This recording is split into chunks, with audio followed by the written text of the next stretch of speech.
Assalamualaikum warahmatullahi wabarakatuh. Perkenalkan, nama saya Muhammad Tohiruddin, M.Mat, dosen pada program studi Matematika, Fakultas Sains dan Teknologi Universitas An-Nokoyah. Pada kesempatan ini, izinkan saya menyampaikan pernyataan diri dosen dalam unjuk kerja Tridharma Perguruan Tinggi atau PDD UKTPT pada bidang pengajaran. Salah satu mata kuliah yang rutin saya ampu adalah algoritma pemrograman. Mata kuliah ini merupakan fondasi penting yang membekali mahasiswa dengan kemampuan logika berpikir terstruktur dan untuk menyelesaikan masalah matematis dan komputasi menggunakan bahasa pemrograman Python. Dalam pelaksanaan pengajaran mata kuliah ini, saya menerapkan pendekatan DIA, yaitu Delivery, Interaction, dan Assessment.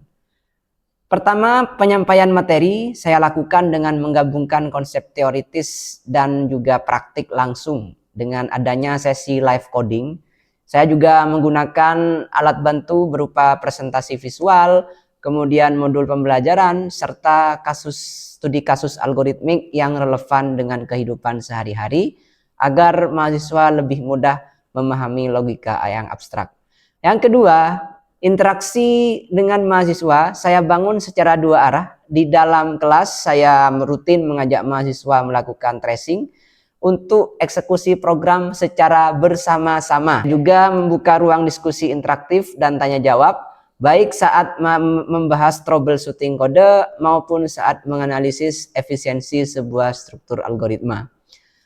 Yang ketiga, sistem penilaian saya lakukan secara transparan dan objektif pada awal perkuliahan. Melalui kontrak kuliah, penilaian mencakup kehadiran dan keaktifan di kelas, kemudian tugas mandiri berupa latihan coding, juga ujian tengah semester, serta yang terakhir adalah ujian akhir semester. Untuk video cuplikan pembelajaran kali ini, saya akan menampilkan sesi pertemuan yang membahas topik struktur algoritma perulangan atau looping. Adapun capaian pembelajaran pada pertemuan ini adalah mahasiswa mampu memahami dan menerapkan struktur kontrol perulangan seperti menggunakan while, for, ataupun mengemulasi do while, serta perulangan bersarang atau nested loop dalam menyelesaikan masalah komputasi menggunakan Python.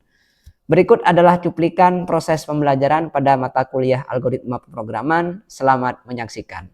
Assalamualaikum warahmatullahi wabarakatuh. Waalaikumsalam warahmatullahi wabarakatuh.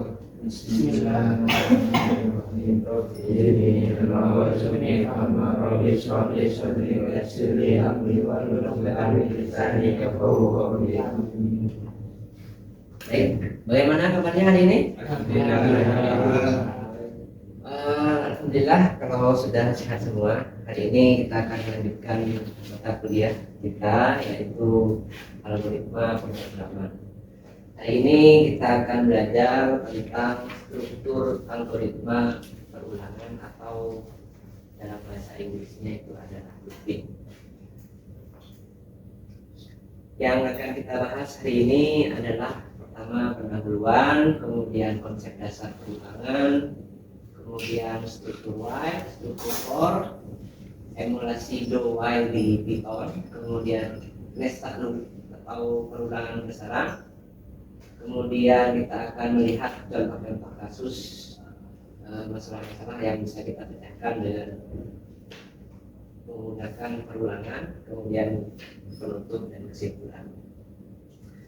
Baik, sekarang kita pendahuluan terlebih dahulu. Coba kita bayangkan kalau sampean kira-kira disuruh untuk menulis menampilkan kata halo di Python, itu kan sebanyak 1000 kali. Sampean disuruh menampilkan kata halo sebanyak 1000 kali. Tentunya kita menggunakan perintah apa itu? Perintah print. Dan di situ kalau ingin 1000 kali berarti harus mengetik print sebanyak 1000 kali. Kira-kira sampean capek atau tidak? Capek. Dan tidak efisien, juga rawan kesalahan. Oleh karena itu, di sini ada di pemrograman ada konsep yang namanya perulangan. Di algoritma itu ada konsep yang namanya perulangan. yang mana dia dengan hanya perintah satu kali bisa mengulang-ulang perintah tersebut sebanyak yang kita inginkan. Nah, jadi yang awalnya kita butuh 1000 garis untuk menampilkan kata halo sebanyak 1000 kali, kita menggunakan perulangan cukup hanya 2 baris saja. Jadi di sini ada for, yang mana itulah inti perulangannya, dan print ini adalah badan perulangan. Jadi disitulah perintah yang akan kita ulang sebanyak di situ 1000 kali. Ringkas, efisien, mudah, dan juga tidak bisa kesalahannya menjadi minim seperti itu. Oleh karena itu struktur perulangan memungkinkan kita mengeksekusi satu atau beberapa instruksi secara berulang selama kondisi terpenuhi. Jadi ada kondisi nantinya. Oke, kita lanjutkan. Beberapa masalah di sini yang butuh perulangan. Contohnya adalah menghitung absensi. Panggil nama mahasiswa satu persatu sampai semua tercatat.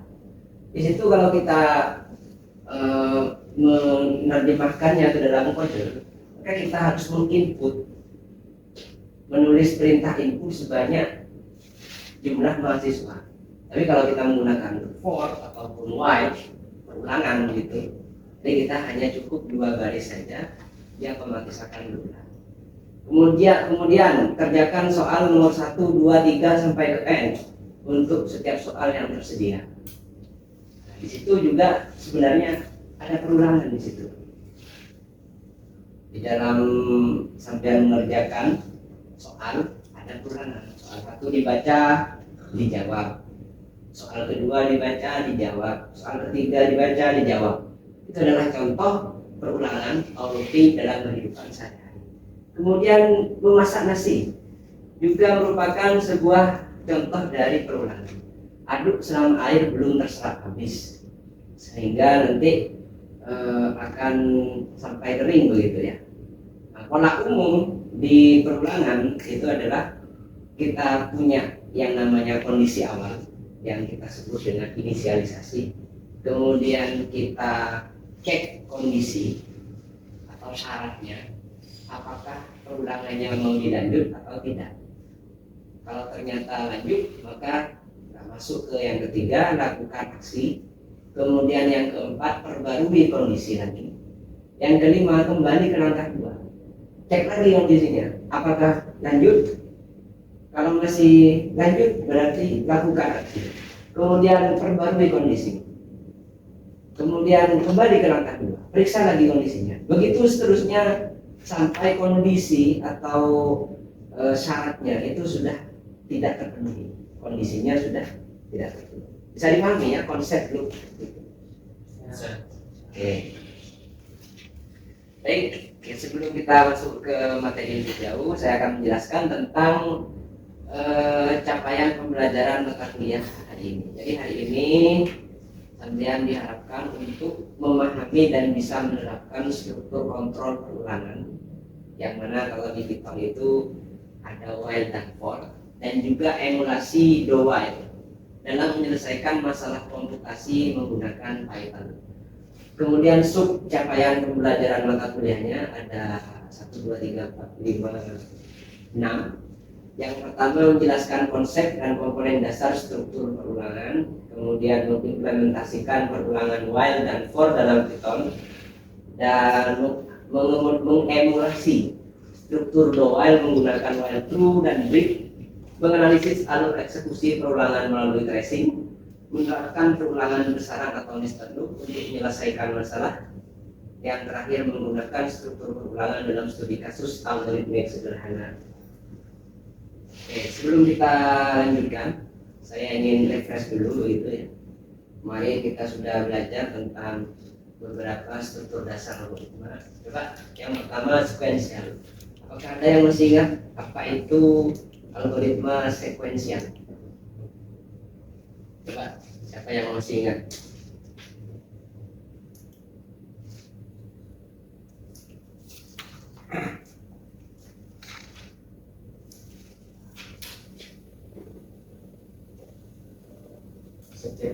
instruksi dikerjakan secara berurutan. Oke, situ sudah ada sebenarnya instruksi dijalankan berurutan mulai dari atas ke bawah satu persatu, tidak ada yang dilompati, tidak ada yang tidak dikerjakan, semuanya dikerjakan. Itu sekuensial dari atas ke bawah dikerjakan satu persatu dan semuanya harus dikerjakan. Kemudian yang kedua, percabangan atau kondisi apa yang dimaksud percabangan? Siapa yang bisa menjawab?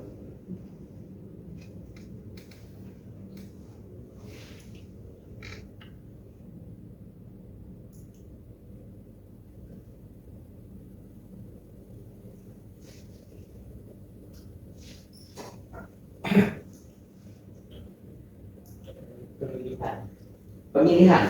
Oke. Pemilihan yang bagaimana? Ada aksi yang dilompati, jadi hanya dipilih satu. Dipilih satu. Kapan dia dipilih? Nah, kondisi yang terpilih. Oke. Jadi kalau yang tidak terpenuhi dia tidak dipilih. Tidak dikerjakan atau tidak dipilih.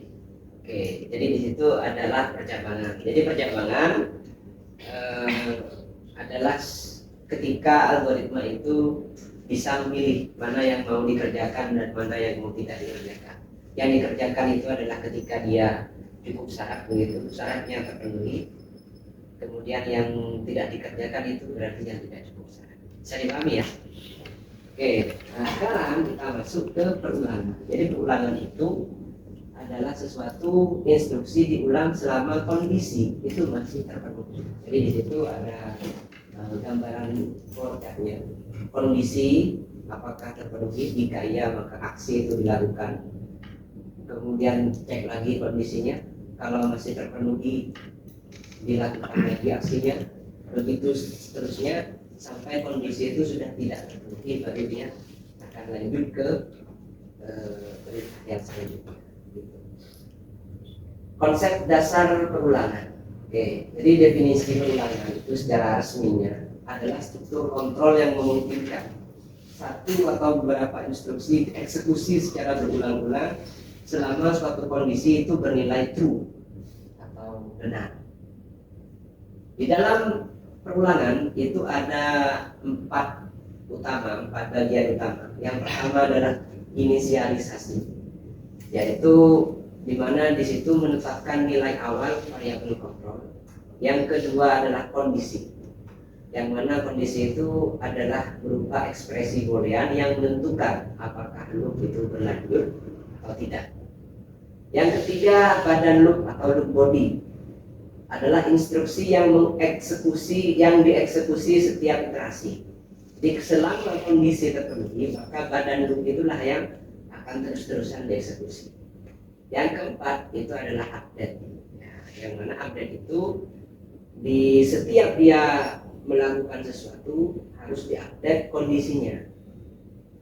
Kenapa kok perlu update? Nah, jika kondisi itu tidak pernah berubah, artinya dia selalu terus-terusan kondisinya benar, maka yang terjadi adalah yang disebut infinite loop atau perulangan yang tidak terbatas. Jadi makanya di situ diperlukan yang namanya update. Di kondisinya setiap selesai aksinya, kondisi itu harus diupdate sehingga dicek lagi kondisi sekarang masih memenuhi atau tidak. Kalau tidak berarti sudah berhenti, kalau masih memenuhi berarti masih dilakukan ulangan sampai kondisinya itu tidak ada. Jadi kalau update itu tidak ada, yang akan terjadi adalah perulangan yang tidak ada batasnya. Kalau sampai coba nanti di pemrograman Pythonnya sampai yang terjadi malah komputernya itu bisa naik karena di situ perulangannya tidak pernah berhenti, bisa membebani CPU ataupun RAM. Itu ya. Nah karena itu keempat hal itu pasti ada di perulangan. Untuk flowchart secara umum, jadi kita biasa ya di flowchart itu harus dimulai dengan mulai, harus diakhiri dengan selesai. Yang pertama, sini ada inisialisasi. Jadi inisialisasi kondisinya kita inisialisasi, itu langkah satu. Sekarang kondisinya terpenuhi, biasanya kalau baru inisialisasi pasti terpenuhi. Setelah itu masuk kepada loop, kemudian update. Ini yang diinisialisasi itulah yang diupdate. Baru setelah itu cek lagi kondisinya. Apakah masih benar? Kalau iya berarti masuk lagi, update lagi, dan seterusnya. Kalau sudah tidak, baru dia akan selesai.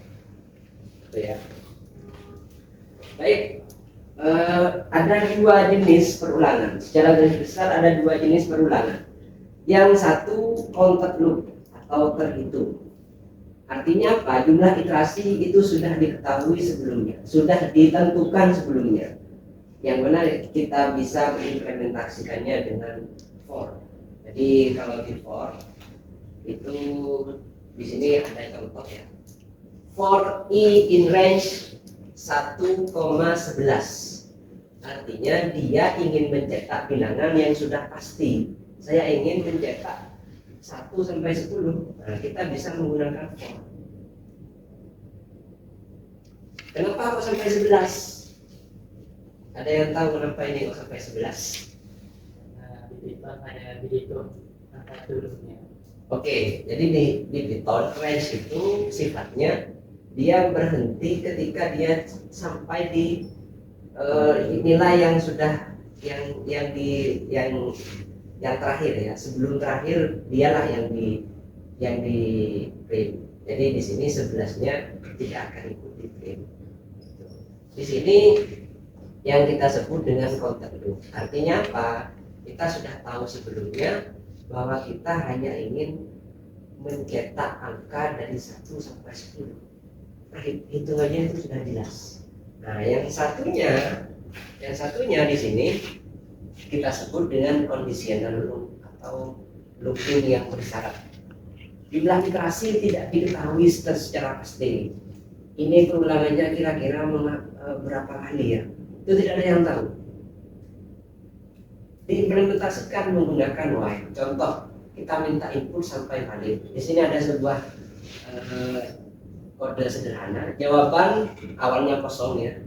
Saat jawabannya itu belum tidak sama dengan ya, maka jawaban kita minta input dari user apa yang dia akan inputkan. Jadi ketika jawaban di sini di dalam terminal itu kan nanti keluar ya, yakin, akan ada tulisan yakin, terus sampai ketikkan.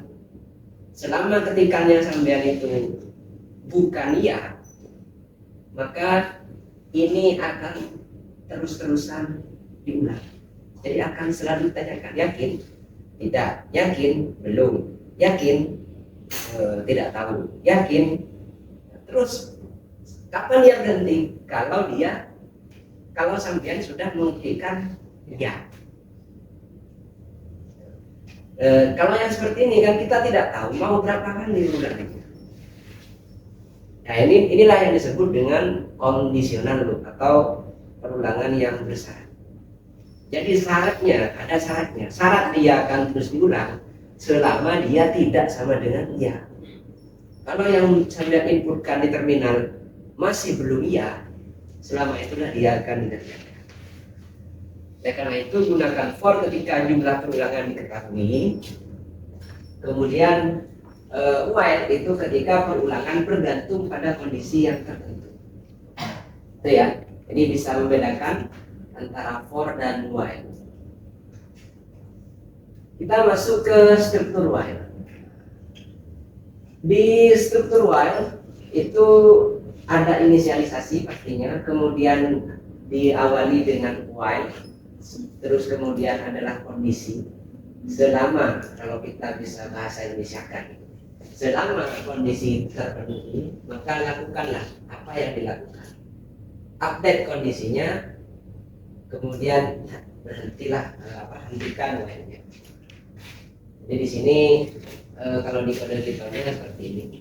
Variabel nilai awal ini adalah inisialisasi ya, kondisi awalnya.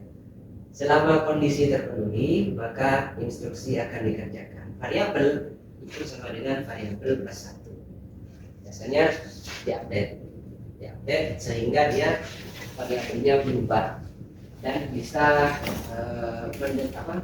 mencapai kondisi tidak terpenuhinya, sehingga perulangannya bisa berhenti. Kemudian karakteristik while, kondisi diperiksa sebelum badan loop itu dieksekusi, atau yang kita sebut dengan pretest loop. Jika kondisi langsung false, badan loop tidak pernah dieksekusi. Jadi kalau inisialisasinya itu sengaja disalahkan, artinya sudah tidak cukup syarat di dalam while, ya otomatis badan loopnya itu tidak pernah dieksekusi. Kemudian cocok untuk conditional loop, jumlah iterasi belum diketahui, seperti yang sudah dijelaskan sebelumnya. Untuk flowchartnya sendiri seperti itu ya, kita mulai, kemudian kita inisialisasi I-nya, I misalkan sama dengan nilai awal, kemudian kita periksa kondisinya, apakah I kurang dari sama dengan N. Kalau benar maka kita eksekusi badan loopnya. Setelah itu I-nya kita tambah dengan 1, itu update ya, update-nya di situ. Kemudian dicek lagi apakah sekarang I-nya kurang dari sama dengan N. Kalau belum, kalau iya, kalau masih kecil, lebih kecil I, maka kita eksekusi lagi dan seterusnya sampai I-nya itu lebih besar dari N. N-nya berapa ya terserah. Dia ngomong di sini ada sebuah contoh, kita akan menjumlahkan bilangan dari 1 sampai N, atau sigma I sama dengan 1 sampai N dari I. Maka kita kan harus menghitung ya, 1 tambah 2 tambah 3 tambah 4. Coba ada pertanyaan, coba hitung berapakah jumlah total bilangan asli dari 1 sampai 100. Yang kita harus menghitung ya, 1 tambah 2 tambah 3 tambah 4 tambah 5 tambah 6 sampai tambah 100. Di sini dengan menggunakan loop kita bisa membuat program Python-nya secara sederhana. Pertama kita masukkan N itu adalah batasnya ya, 2 sampai 100, berarti direvisi nilainya dengan 100. Total awalnya di sini adalah sama dengan 0. Kemudian I-nya sama dengan 1. Di sini adalah inisialisasi. Kemudian selama, jadi kalau kita bahasa Indonesia kan, selama I itu kurang dari sama dengan N, maka total itu yang awalnya 0 itu ya, sama dengan total 0 ditambah I yang sekarang. Kemudian I yang awalnya tadi 1 ya, sama dengan I yang 1 tadi ditambah 1. Jadi I sekarang diupdate menjadi berapa? 2. Menjadi 2. Setelah itu dicek lagi apakah I sekarang kurang dari sama dengan 100. Tadi kan saya bilang 100 ya? Ya. Belum ya? Maka total yang tadi sudah menjadi 1 sama dengan 1 ditambah 2. Jadinya adalah 3. Kemudian diupdate lagi, I-nya sekarang menjadi 3. Dan seterusnya sampai I-nya mencapai 100. Setelah itu barulah kita tampilkan jumlahnya dari 1 sampai 100 tadi. Oke, coba saya ingin tahu yang mana inisialisasi di situ.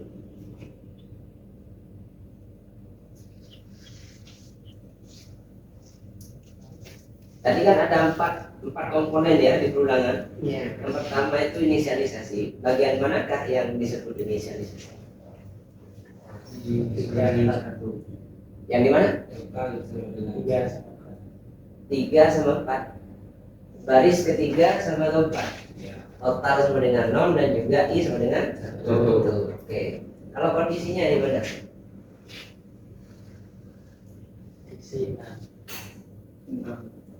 Kondisinya ada di baris ke-6, yaitu while I kurang dari sama dengan N. Kemudian badan loopnya yang mana? 7 ya. Badan loopnya itu 7, baris ke-7. Nah yang ke-8 itu adalah update-nya. Oke, ini sekedar catatan ya. Secara matematis untuk menghitung nilai dari 1 sampai 100, rumus secara matematisnya itu ada naik. Jadi kalau saya ingin menghitung 100 angka pertama dari bilangan asli, berarti 100 dikalikan 100 tambah 1 dibagi 2. Berapa?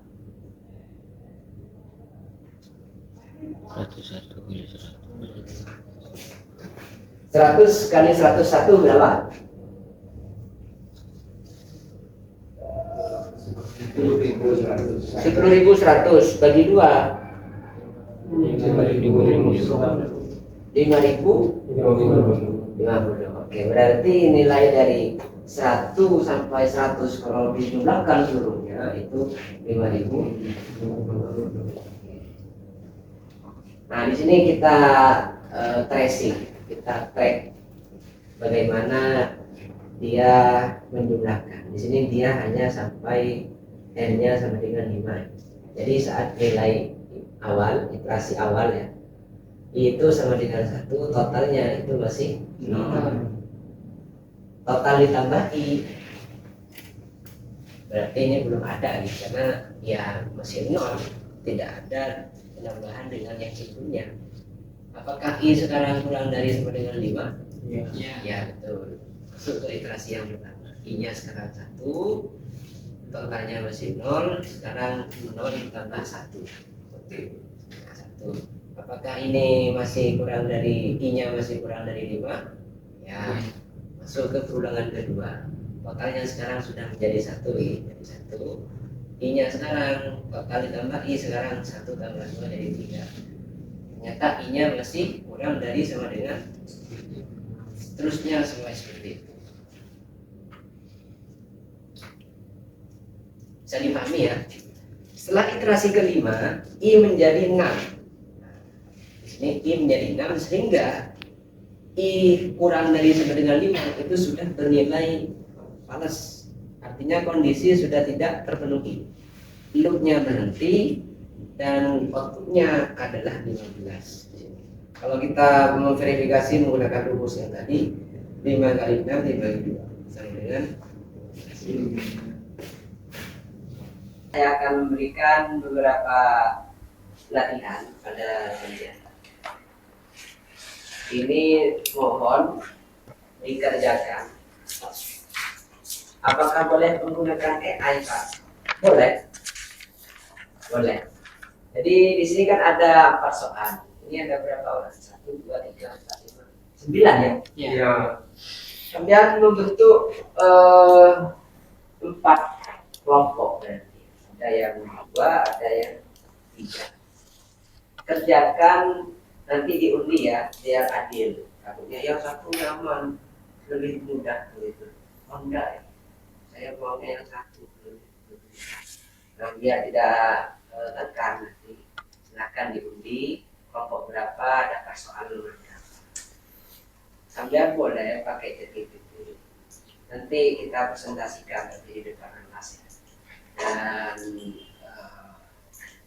harus bisa menjawab jika saya mengajukan pertanyaan. Jadi AI boleh, namun harus dipahami benar-benar. Apakah bisa dipahami? Makalahnya apa kita pakai presentasinya nanti ya, itu pakai PPT ya. Jadi di situ kan ada soal. Yang pertama misalkan tentang faktorial. Buat program menghitung n faktorial sama dengan 1 kali 2 kali 3. Nanti sampean buat slide berapa